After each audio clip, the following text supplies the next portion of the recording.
Hey there guys, we are back with a new reaction और आज मेरे साथ मेरी दीदी यहाँ ज्वाइन की है हम लोग को इस रिएक्शन वीडियो के लिए। और जैसे कि आप लोग ने देख ही लिया होगा अपने थंबनेल पे कि आज हम लोग रिएक्ट करने वाले हैं Indian budget explain in 10 minutes.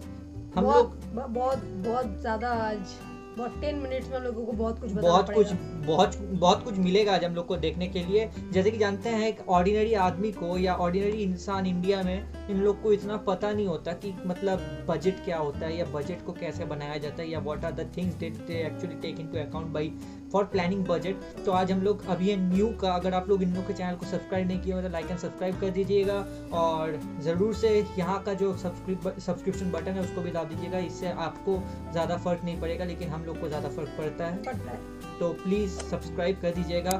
और चलिए without any further ado let's see this video and let's see what they have to say about the Indian budget और ये कैसे हम लोग को ये करते हैं। तो let's dive into it in the count of 1 2 3। आपके मेहनत का पैसा सरकार वेस्ट करती है, आपके टैक्स का पैसा नेता लोग कहाँ उड़ाते हैं? इतने सारे अमीर लोग होने के बावजूद भारत में इतनी गरीबी क्यों है? इस सज्जन को क्या तकलीफ है भाई?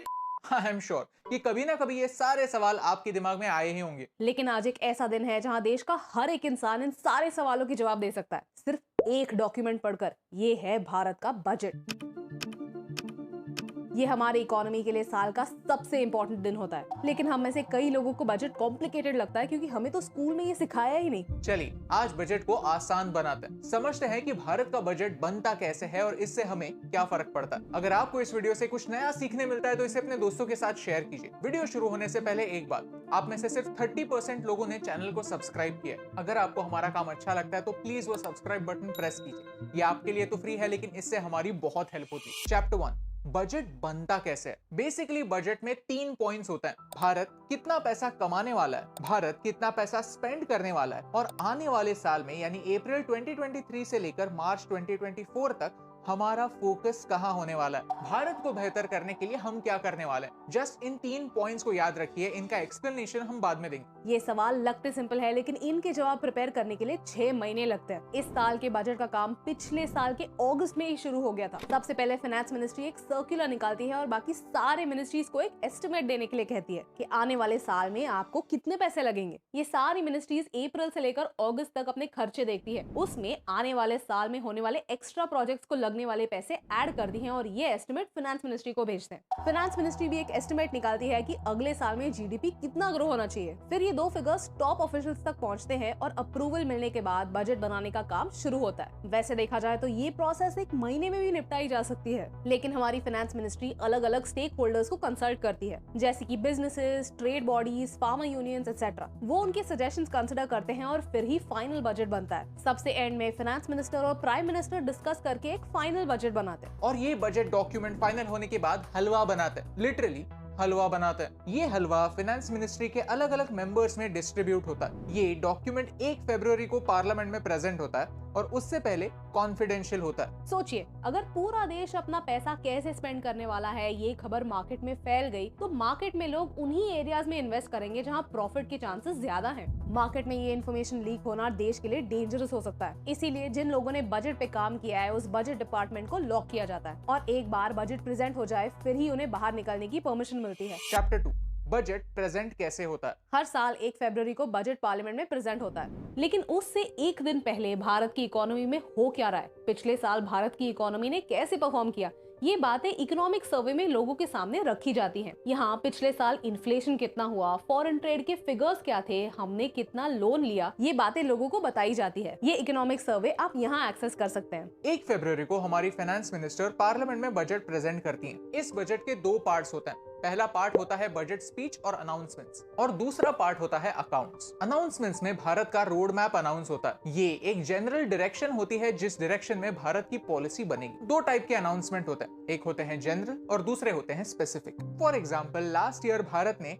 सारे गाँव में ब्रॉडबैंड इंटरनेट कनेक्शन डालने का वादा किया था। भारत नेट प्रोजेक्ट के थ्रू ब्रॉडबैंड केबल्स बिछाने का काम शुरू हो चुका है और भारत चाहता है कि 2025 तक हर गाँव में ब्रॉडबैंड इंटरनेट पहुंच जाए। भारत सोलर पावर में एक लीडर बनना चाहता है और 2030 तक 280 गीगावाट एनर्जी सोलर एनर्जी से बनाना चाहता है। इसके लिए भारत ने 19,500 करोड़ रुपीस लास्ट ईयर के बजट में एडिशनली अलॉट किए। बजट प्रेजेंटेशन के दूसरे पार्ट में हम अकाउंट्स की बात करते हैं और यही वो हिस्सा होता है जिस पर हम सबकी नजर होती है। क्या टैक्सेस कम हुए, क्या हमें टैक्सेस बचाने के और तरीके मिले, ये सारे डिटेल्स फाइनेंस मिनिस्टर के स्पीच में होते हैं। चैप्टर 1 में हमने दो काफी इंपॉर्टेंट सवाल पूछे थे कि भारत कितना पैसा कमाने वाला है और भारत कितना पैसा स्पेंड करने वाला है। इन दो सवालों का इम्पैक्ट आप पर और मुझ पर होता है क्योंकि इन्हीं के वजह से हमारे टैक्सेस बनते हैं। अकाउंट्स में हमारे इन्हीं सवालों पर बेस्ड 3 डॉक्यूमेंट्स बनते हैं: receive budget, expenditure budget, demands for grants of central government. In points को समझने से पहले एक कॉन्सेप्ट क्विकली क्लियर कर लेते हैं कि कैपिटल और रेवेन्यू में डिफरेंस क्या है। अगर आपने कॉलेज में अकाउंट्स पढ़ा नहीं होगा तो शायद आपको ये टर्म्स सुनने में डिफिकल्ट लगते होंगे, लेकिन एग्जांपल्स के थ्रू समझेंगे तो एक्चुअली ये टर्म्स काफी सिंपल है। कैपिटल यानी वन टाइम, फिर वो कैपिटल एक्सपेंस होगा तो वन टाइम होने वाला एक्सपेंस, या कैपिटल रिसीट होगा तो वन टाइम होने वाला receipt.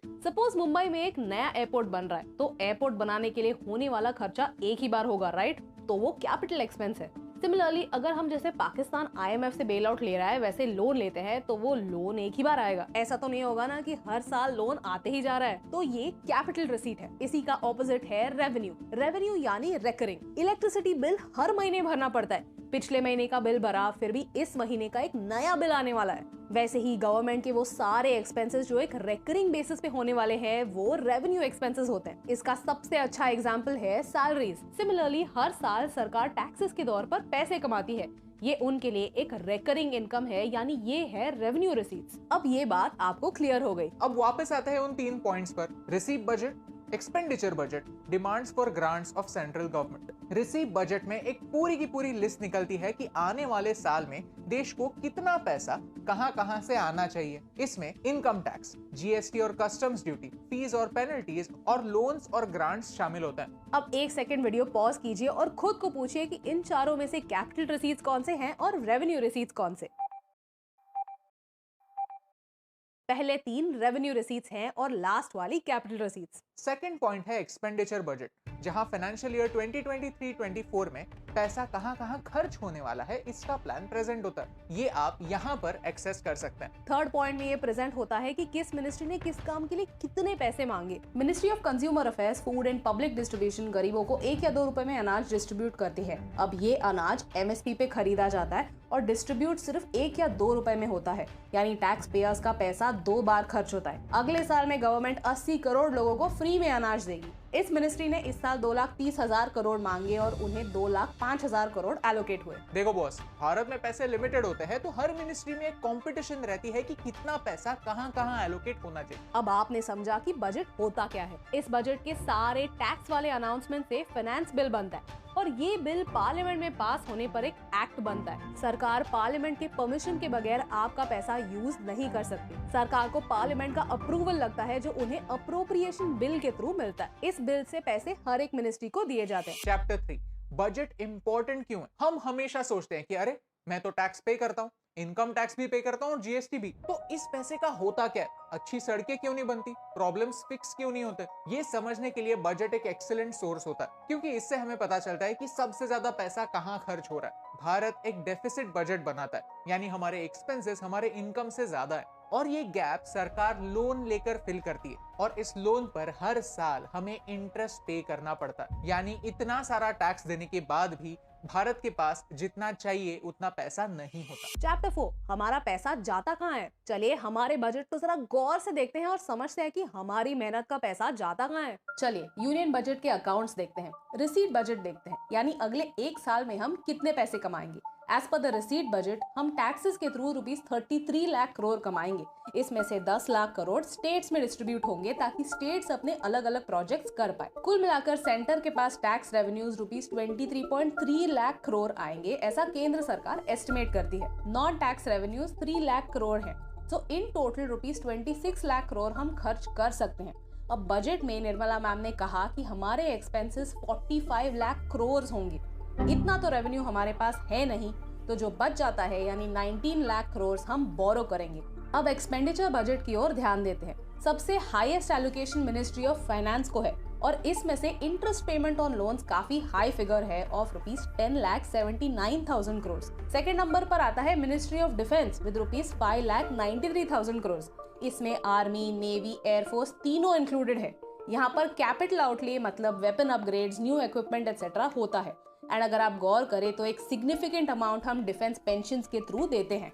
Next is ministry of consumer affairs and public distribution, जो एमएसपी पे फूड ग्रेन्स प्रोक्योर करके पब्लिक डिस्ट्रीब्यूशन में देती है। एक और इम्पोर्टेंट मिनिस्ट्री है मिनिस्ट्री ऑफ फर्टिलाइजर्स, क्योंकि हम फर्टिलाइजर पर भी सब्सिडी देते हैं, जो इस मिनिस्ट्री के ₹1,75,000 करोड़ में रिफ्लेक्ट होता है। होम मिनिस्ट्री की तरफ ध्यान देते हैं, इसके अंडर सारे यूनियन टेरिटरीज एंड पुलिस आते हैं। तो आप देख सकते हैं कि हर यूटी के लिए एक अमाउंट सैंक्शन किया गया है। इस बजट में दो मिनिस्ट्रीज को काफी हाई एलोकेशन मिली, वो है रेलवेज एंड रोडवेज। दोनों को कैपिटल एक्सपेंडिचर के लिए हाई एलोकेशन मिला। One good thing about this budget is कि हमारा कैपिटल एक्सपेंडिचर बहुत बड़ा है। जब हम इंफ्रास्ट्रक्चर के ऊपर खर्चा करते हैं तो उसके रिटर्न्स हमें ज्यादा मिलते हैं and over a longer period मिलते हैं। एक्सपर्ट्स मानते हैं कि हर ₹1 खर्चा करने पर हमें ₹2.5 रिटर्न्स मिलते हैं। दैट्स वाई अगर हमें देश को आगे बढ़ाना है तो हमें कैपिटल एक्सपेंडिचर ज्यादा करना होगा और रेवेन्यू एक्सपेंडिचर जितना हो सके उतना कम करना होगा। Chapter 5 conclusion. भारत का मेन प्रॉब्लम यही है कि भारत का टैक्स पेइंग बेस काफी छोटा है। जब बात टैक्स पे करने की होती है तो भारत दुनिया में 116th रैंक करता है। भारत के सिर्फ 2% लोग टैक्स पे करते हैं। ये नंबर चाइना में 15% और अमेरिका में 80% है। यही रीजन है कि ये देश फास्ट तरक्की कर सकते हैं। यानी कमाने वाले हाथ बहुत कम है और खाने वाले मुंह बहुत ज्यादा। एज अ रिजल्ट हमें लोन लेना पड़ता है। ये लोन हम कहाँ से लेते हैं, इसकी पॉजिटिव और नेगेटिव पॉइंट्स क्या है, ये हम किसी और वीडियो में समझेंगे। अगर आपको इस वीडियो से वैल्यू मिली, कुछ नया सीखने मिला, तो इस वीडियो को शेयर कीजिए, क्योंकि बजट समझने से हमें ये पता चलता है कि देश कैसे चलता है। एक डेमोक्रेसी हेल्दी डेमोक्रेसी तभी कहलाती है जब आप और मुझ जैसे आम लोग बजट जैसे चीजों को खास अटेंशन देते हैं, डेटा और फाइनेंस को समझते हैं और फिर सरकार से सही सवाल पूछते हैं कि बॉस मैंने तो आपको पैसा दिया, अब वो सही जगह लगाओ। और यही इंपॉर्टेंट रिमाइंडर आप तक पहुंचाने से मुझे फर्क पड़ता है। हे दोस्तों, thank you so much for watching this video to the end. अगर आपको ये वीडियो अच्छा लगा तो वो लाइक बटन प्रेस कीजिए। हम आपके लिए पॉलिसीज को सिंप्लीफाई करना चाहते हैं। आप और कौन से वीडियोस देखना चाहते हैं हमें कमेंट्स में बताइए। क्या आपने सोचा है कि भारत में एक प्रेसिडेंट का क्या काम होता है? जानने के लिए इस वीडियो को देखिए। हम पाकिस्तान के बारे में एक बहुत ही अच्छी और इन डिटेल सीरीज बना रहे हैं कॉल्ड पाकिस्तान एक्सप्लेन, जो आप यहाँ पर देख सकते हैं। Thank you so much for watching, क्योंकि आपके सपोर्ट से हमें फर्क पड़ता है।